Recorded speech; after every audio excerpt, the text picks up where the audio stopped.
asoma alegre el sol sobre los campos del talar, junto a las vías van los lincheras, llevando como el caracol la casa a cuestas y al azar. Van los gitanos todos los días, ellos no saben de dolor, y en cada boca hay un cantar, y a gritos dicen sus alegrías, indiferentes al amor y en el eterno trajinar. Ellos desechan melancolía cuando se asoma alegre el sol sobre los campos del talar, junto a las vías van los lincheras, y al llegar se oye un peón entonar esta canción.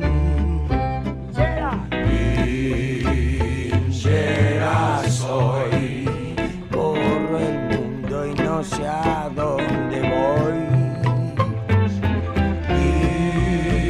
Linchera soy, lo que gano lo gasto, lo doy. No sé llorar, ni en la vida deseo triunfar. No tengo norte, no tengo guía, para mí todo es igual. No tengo norte, no tengo guía, para mí todo es igual.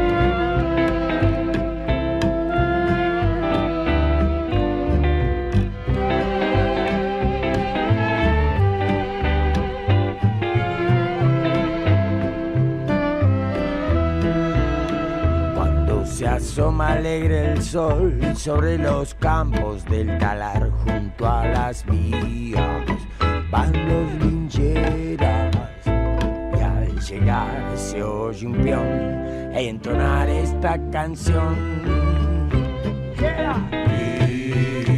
Linchera soy, corro el mundo y no sé a dónde voy.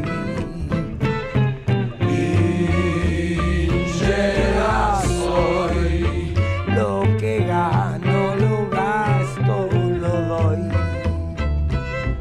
No sé llorar, ni en la vida deseo triunfar. No tengo norte, no tengo guía, para mí todo es igual.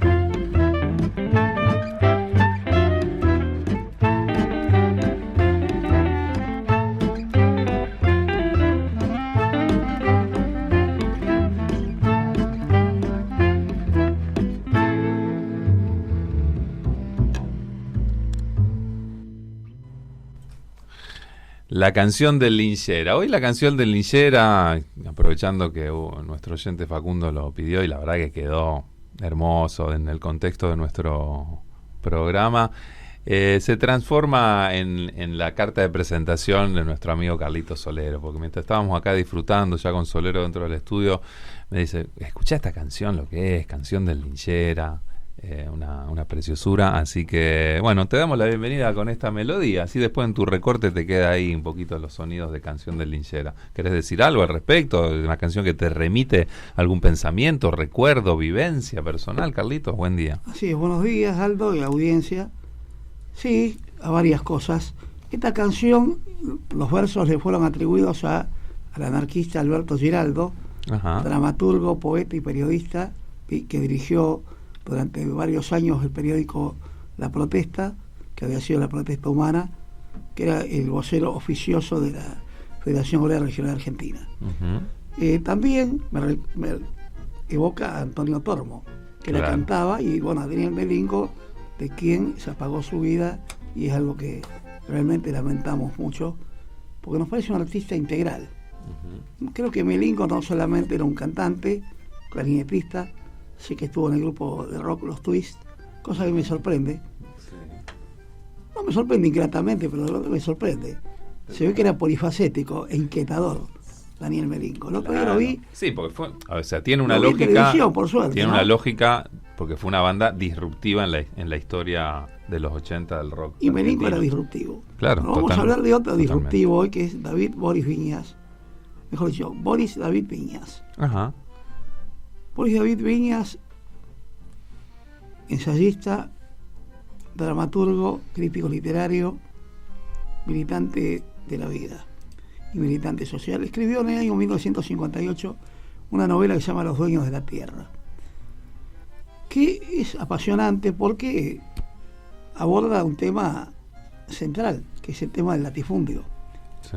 Y esta novela, fíjense la cronología que tiene, esta nueva edición hecha en su colección popular de novelas que hace Fondo de Cultura Económica, tiene el prólogo de un graduado de la Universidad Nacional de Rosario, Tomás Trapé, que fue alumno nuestro en la carrera de Comunicación Social. Sí, amigo de esta casa. La cronología de Viñas es 1892-1917, año de la Revolución Rusa, entre otras cosas. 1920, que cuando comienzan las huelgas patagónicas, reprimidas sangrientamente por el gobierno de Hipólito Yrigoyen. Y luego habla de la misión, el intermedio y la expiación. Yo voy a permitir leer brevemente cómo empieza esta novela. Después compartiremos otro párrafo donde aparece una figura central de esas huelgas patagónicas, que fue el militante anarquista de la Fora, Antonio Soto Caralejo. Este es un diálogo en 1892 entre dos terratenientes. Matar es fácil, pero así no, reflexionó Brum, con impaciencia, y se pegó unos fustazos en los goceguíes. A él le correspondía esperar ahí, sentado en el fondo del cañadón, mientras Gorbea y sus hombres cazaban del otro lado de esa loma. Pero ya estaba harto de esperar, y se había atado el cabestro de su caballo en un pie. Por lo menos quería estar cómodo, aunque con cada disparo que se escuchaba, el animal se estremecía, sacudía la cabeza y pegaba un tirón del cabestro. Podía ser por los disparos, calculó sin precisión, o por algún tábano que lo estuviera mortificando. Pero no, volvió a reflexionar. Su irritación lo obligaba a ser preciso. No era por los tábanos que su caballo se sacudía así, ni se mataba de esa manera. Y a causa de eso había discutido con Gorbea antes que saliera a cazar. No, le había dicho, como si lo fatigara a discutir sobre la mejor manera de cazar indios. No estoy de acuerdo con usted. ¿No? Gorbea se había sonreído blandamente. ¿Por qué? Porque es mucho mejor hacer un rodeo. Como si fueran guanacos. Como si fueran guanacos o cualquier cosa, había asegurado Brum. Lo importante es amontonarlos. Comprendo. Gorbea se sobaba los brazos, él se irritaba. Es que usted está acostumbrado a organizar palizas de lobos, dijo. Por eso prefiere un rodeo. Pero los lobos marinos o los guanacos o lo que fuera, pensaba Brum, con un malestar inseguro, era mucho mejor rodearlos y hacer un montón para ir arribándolos hacia la costa. Y no andar cazando el ojeo de a uno, había dicho. Un tirito aquí, otro tirito allá. ¿Eso es lo que le molesta? No, Gorbea, entiéndame, es el tiempo que se pierde. No es para tanto. Sí que es para tanto, porque como usted quiere hacer, lleva demasiado tiempo y es peligroso. ¿Peligroso? Gorbea no se dejaba convencer con esas cosas. Era terco con lo que alguna vez le había salido bien. Pero si a la gente le gusta, se divierte. Pero nosotros venimos aquí a divertirnos, ¿o a qué? Por un instante Brum había creído que Gorbea le iba a decir que lo entendía y que no se irritara porque tenía razón. Pero Gorbea apenas si le había repetido. A la gente le gusta Brum. Después se había montado en su yegua y había trotado hacia la loma cubierta por los pequeños cráteres de esos nidos. Allí lo esperaban Bianchi y el manco Bon, adormilados arriba de sus caballos. Esos eran nidos de pato snacks, cientos de nidos de barro y de paja que cubrían la loma amarilla, y los caballos de Bianchi y del manco Bon habían tenido que avanzar a los altos, y la yegua de Gorbea no, porque ese animal ancho lo solteó haciendo veces. Y aquí el personaje en realidad es Mauricio Brown, Ajá. fundador de La Anónima. ¿Le suena? La Supermercados La Anónima. Claro que me suena La Bien. Anónima. ¿Y sí?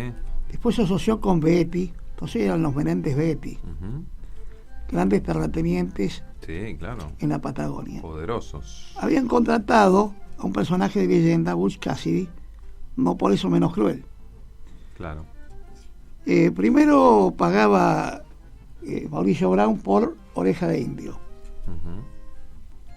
pero como Butch Cassidy quería la paga, no le interesaba matar a los indios, sino desorejarlos y cobrar por oreja. Claro. Entonces, cuando se dio cuenta Mauricio Brown, dijo no, por corazón de indio.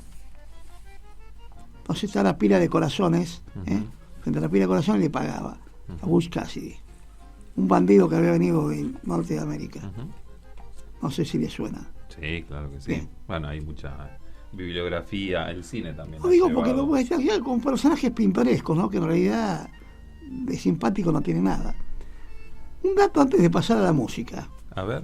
En el libro que tengo en la mano, un libro fundamental, que se consigue en la librería de la LEF, La se llama Fora, dice La en Fora, la Ideología tapa. y Trayectoria, de Diego Abad de Santillán. La Esta Fora, edición- es una sigla, ¿quiere aclararla? Federación Obrera Regional Argentina, Ahí está. fundada en 1901 como FOA, entre anarquistas y socialistas, con una ruptura en el año 1904, los socialistas se van a fundar la Unión General de Trabajadores UGT, y la FORA en el quinto congreso declara el comunismo anárquico, y luego hay una ruptura en 1915 y aparece la FORA sindicalista, FORA del noveno congreso, Ujú. que va a ser Unión Sindical Argentina, y muchos de ellos, no los anarquistas sino los sindicalistas, van a ser fundadores de la CGT, Claro. 1931. Ahí. La FORA permanece.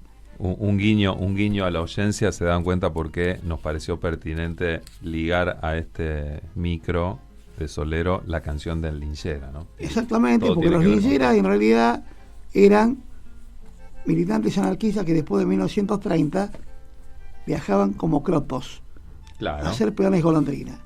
Muchos de ellos eran desertores, no habían hecho el servicio militar, entonces trabajaban como peones golondrina. Croto, de una palabra que sabemos de dónde Que viene de ¿no? José Camilo Croto, que era el gobernador de la provincia de Buenos Aires en la época de Hipólito Yrigoyen Ujú. y de Alvear, y después Yrigoyen. Entonces le permitía a los peones golondrina viajar en los trenes de carga de manera gratuita. Claro.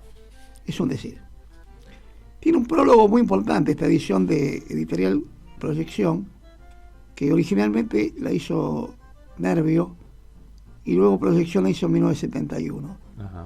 Pero tiene un prólogo extraordinario hecho por el doctor Juan Lasarte, médico, sociólogo y docente universitario en la Universidad Nacional del Litoral, que se llama Condiciones económicas, sociales y políticas en que se desarrolla el movimiento obrero emancipador de la FORA. Fíjese, el doctor Lasarte, titular de la Cátedra de Sociología, donde estaba como adjunto el doctor Ángel Capelletti, del que alguna vez hablaremos, porque el doctor Capelletti era filósofo, ensayista y poeta, entre otras cosas. Da una estadística un tanto anticuada, interesante. Vamos a contrastar con la actualidad. Hablando de los dueños de la tierra. Hay aquí una lista de las mayores latifundistas de la provincia de Buenos Aires. Alza Unzué, 411.018 hectáreas. Anchorena, 382.670. Luro, 232.333.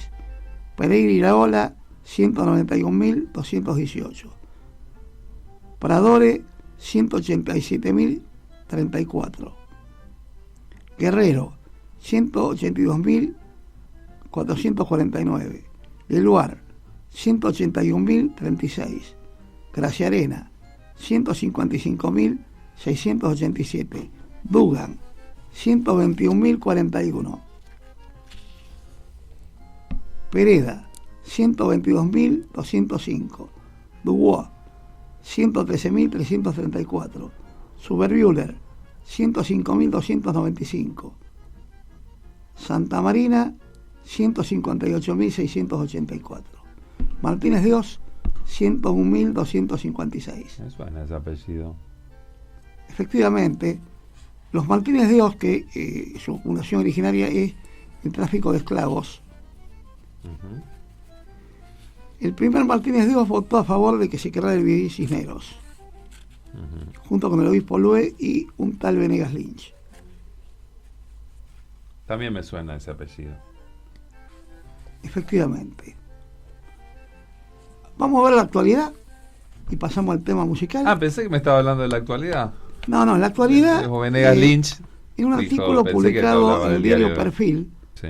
de Fontevecchia, el 16 de febrero de 2024, ¿Qué pasó Ariel Stemplet dice: Argentina es el octavo país del mundo en términos de superficie. Tiene 2.078.000 kilómetros cuadrados, Ujú.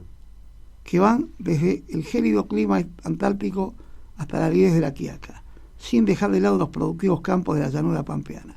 Se trata de un territorio rico en recursos naturales, lo que motiva un debate permanente por la propiedad de la tierra desde el periodo colonial y reeditado ahora con la derogación de la ley de tierras vía decreto de necesidad y urgencia por parte del presidente Javier Milei. Vamos a ver quiénes son, ¿Quiénes son? por lo menos los principales de la actualidad, los que tienen más de 100.000 hectáreas.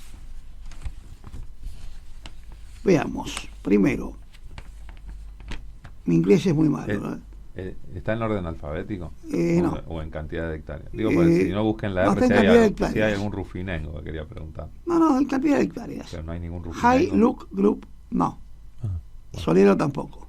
Capelli tampoco. Núñez tampoco.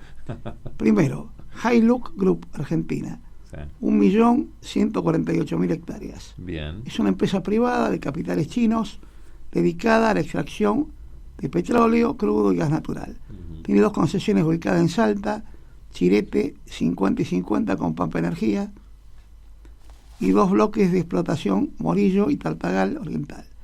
Es subsidiaria de News Times Energy Corporation Limited, con sede en la ciudad de Hong Kong, China.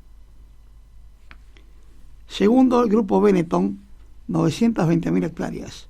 El italiano Luciano Benetton está al frente de la familia extranjera que es propietaria de la mayor cantidad de tierras en el país por medio de la Compañía de Tierras del Sur argentino.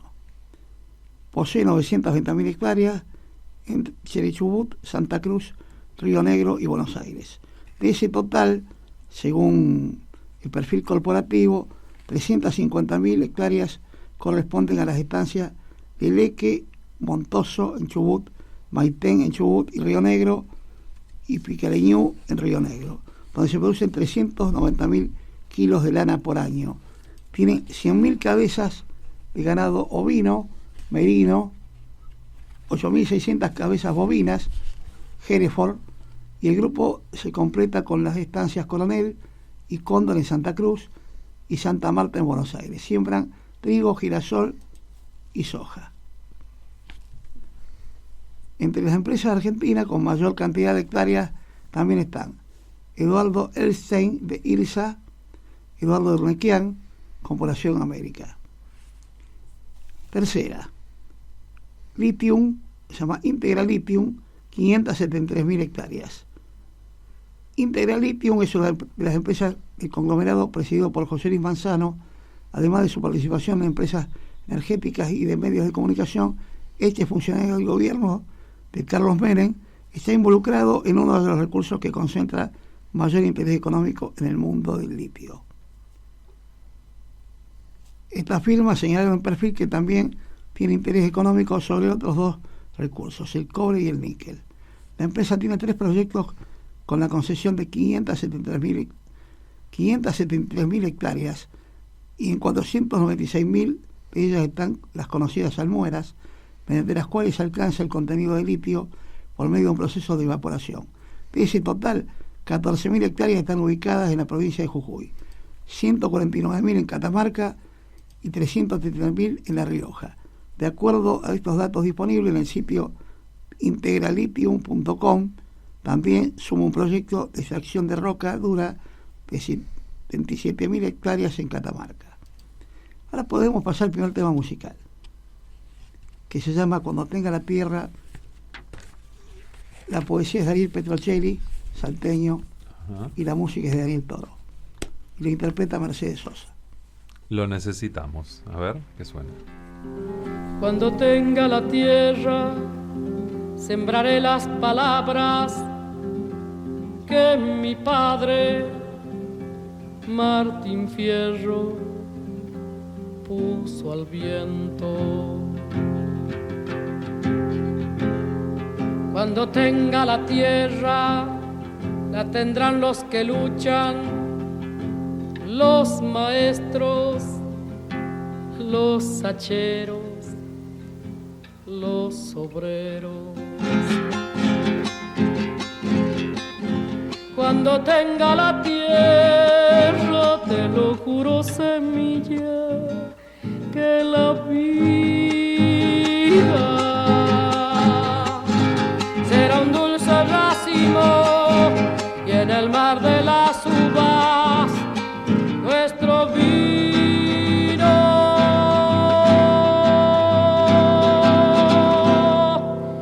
Cantaré,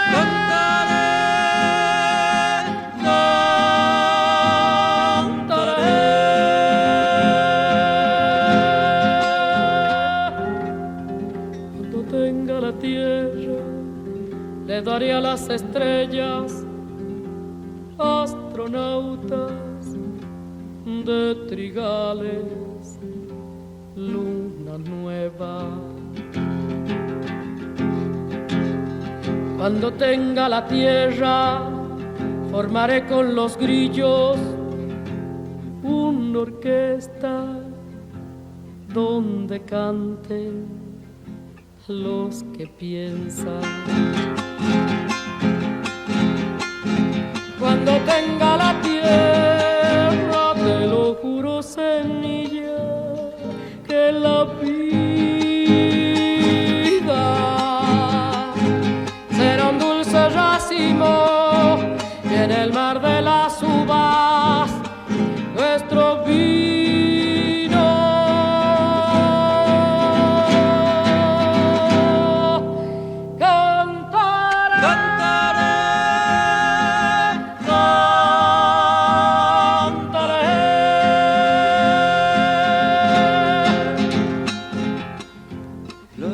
Campesino, cuando tenga la tierra, sucederá en el mundo, el corazón de mi mundo, desde atrás de todo el olvido.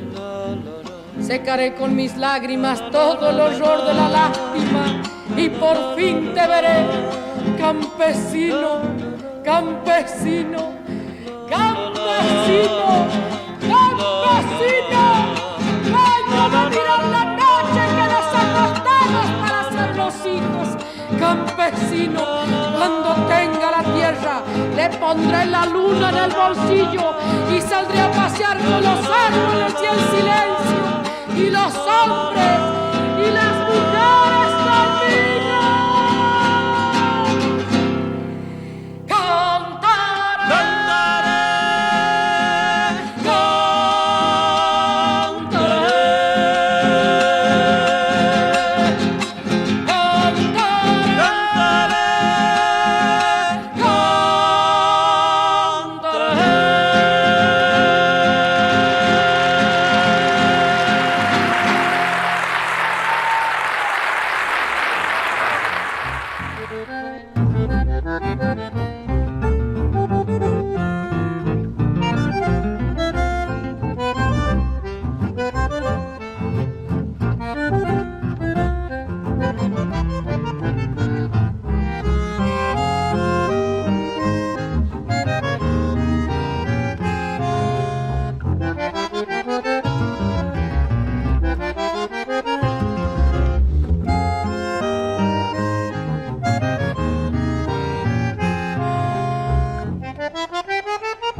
Seguimos con Carlitos Solero para, bueno, unas palabras ahí conclusivas sobre las palabras y las cosas de hoy, donde David Viñas llegó a nuestra mesa de trabajo para ser recordado, siempre con su mirada también cruda y dura, pero con datos, ¿no? Siempre con información. Sí, no, por supuesto. David Viñas además estaba involucrado en estas huelgas patagónicas. Claro. Por partida doble. En primer lugar porque su padre, Ismael Pedro Viñas, que era de la Unión Cívica Radical, irigoyenista, dicho sea de paso, estamos hablando del primer mandato de Hipólito Yrigoyen, fue el juez que le dio la razón a los obreros en su reclamo, que hechos desde la Sociedad de Resistencia Adrià de la Fora, de Río Gallegos, y luego Federación Obrera de Santa Cruz, Adrià de la Fora también. Y bueno, lo mandan al coronel Varela, pero el coronel Varela de alguna manera media para que haya un acuerdo entre obreros y patrones. Hermino Correa Falcón era el presidente de la Sociedad Rural y bueno, termina aceptando a regañadientes, porque el juez Viña le impone esto. Pero claro, incumplen ese acuerdo y los obreros deciden ir a la huelga. Lo que empezó con una huelga de hoteles se va a prolongar en una huelga de los esquiladores de lana. Claro. Eso es lo que quiero leer ahora, un párrafo, que es como en 1920. Bueno, la huelga fue 1921-1922, en el verano, porque justamente era la época de esquila. Pero nosotros estamos hablando de 1920, cuando empieza ya el conflicto que se desata plenamente en 1921, como digo, concluye con un acuerdo, entre comillas, y 1922, que es la represión brutal. Claro. Brutal, con 1.500 obreros fusilados. No así el gallego Soto, que alcanza a irse por dos razones. La primera, porque la huelga está perdida. La segunda, porque la Fora del Noveno, de tendencia sindicalista, de alguna manera coquetea con Hipólito Yrigoyen, la Fora sindicalista, y petardeaba el conflicto que lleva adelante la Fora ya del quinto Congreso Anarcocomunista. Entonces el gallego Soto se va a Punta Arenas porque había sido acusado de quedarse con dinero de la organización, cosa que un anarquista no puede permitir. Había sido difamado. Entonces cuando sale en 1922 por el campo, con el gallego Uterelo también, y varios compañeros más, había pisado el río Gallegos por última vez en 1922 y vuelve en 1932. Hay un capítulo del libro de Bayer que con esto puedo cerrar, se llama La Vuelta del Gallego Soto. En 1932 ya está el golpe de Uriburu, está por asumir Agustín Pedro Justo, y el gobernador Gregores es quien está, que había sido el jefe de policía en la época de las huelgas patagónicas, cuando el gobernador era Isa.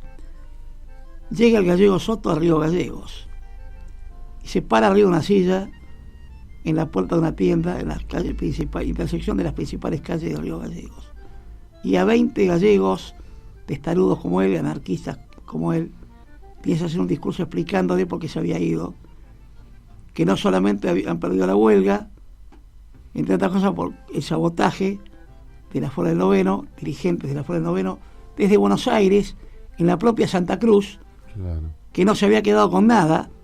Entonces Gregorio dice, ¿está el gallego Soto de nuevo acá? Bueno, póngalo en la frontera porque le perdono la vida. Por segunda vez, la primera vez porque no lo pude agarrar. Y ahora porque lo tengo a tiro, pero no lo voy a agarrar. Claro. Pero que no vuelva nunca más. El gallego Soto Tremendo. murió a comienzos de los años 60, en el pasado siglo XX. En Punta Arenas trabajó en un taller naval y fundó la Cruz Roja de Punta Arenas y el Centro Gallego y la Asociación Española de Socorros Mutuos. Y le hicieron un homenaje a la Confederación Obrera Gallega en el Ferrol, que era el lugar donde había nacido Antonio Soto Canalejo. Ajá. Para despedirnos, A ver. quiero hacer varias dedicatorias. Bueno. En primer lugar, a los compañeros de la Fora, de antes, Sí. de ahora y del futuro. En segundo lugar, a mi amada mujer, Patricia Mónica Alonso. En tercer lugar, a mi nieto Bautista Fernández Solero, Bien. que tiene 12 años, Sí. a quien alguna vez le contaremos esta historia. Tiene los 4 tomos de la Patria Rebelde, de Los Vengadores de la Patria Rebelde de Osvaldo Bayer. Bien. Y en memoria de Osvaldo Bayer. Bien. Bueno, todas las dedicatorias hechas.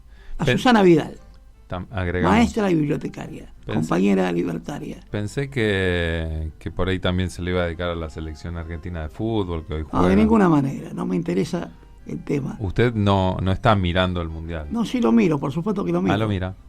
Pero quiere que le diga algo, lo miro por una cuestión Tiene una mirada familiar, bien. para poder intercambiar con mi nieto, Claro. más allá de A su nieto la le música gusta. del Averizo, le encanta. Le gusta ver fútbol. Le gusta ver fútbol. Le A mí gusta también. Messi, le gusta Álvaro. Le gusta Chicos, Messi, tiene una camiseta con el número 10. claro, están encantados con Messi. Él está muy contento, tiene 12 años. Yo también, cuando tenía Claro, 12 años, sí. estaba encantado con Rosario Central, En ese momento. en ese momento. Ahora ya no. Entonces lo entiende a su nieto. Como lo quiero, lo entiendo. Y se suma, claro. Pero Lo quiero, lo entiendo. si no fuera por eso, usted tiene una mirada seguramente crítica de todo este mundial y toda la parafernalia. Hago lo mismo que cuando está la cadena nacional y habla el presidente. Pongo Animal Planet. O el otro día, ¿no? Con mi amada compañera Qué gráfica la imagen. Yo me imaginaba la cadena nacional y Solero en otro televisor viendo Animal Planet. Y lo vimos a Daniel Melingo Claro, cantando sí. y tocando clarinete, maravilloso. Pero bueno, quiero decir esto. Bueno, El partido de la selección argentina contra Cabo Verde lo vimos bien, completo. Bien. Bueno. Bien. Bueno, y hoy lo va Me a ver. alegra mucho Y hoy es al que mediodía. Bélgica le haya ganado 4-1 a la selección de Estados Unidos y Norteamérica. Sí, chau Estados Unidos. Lo va a ver ahora al mediodía, Yo, a las la verdad 13 que horas. Me gustaba esa frase que decía Yankees go home. Go home. Se quedaron ahí. Bueno, están ahí, en home. Bueno, están en home. Están en home, así que se quedan ahí. Bueno, Pero vamos no- a escuchar ahora a no se Daniel llaman. Biglietti cantando su tema a desalambrar. Ahí está, gracias. Un saludo. Nos vemos en la próxima. Volvemos en 15 días con Jorge Amado Ahí está. Linda y promesa. capitán de ultramar. Bueno, gracias por la promesa. Fraterno saludo. Nos vemos. Chau.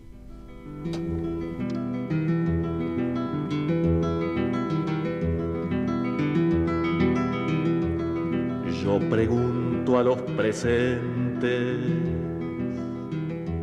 si no se han puesto a pensar que esta tierra es de nosotros y no del que tenga más.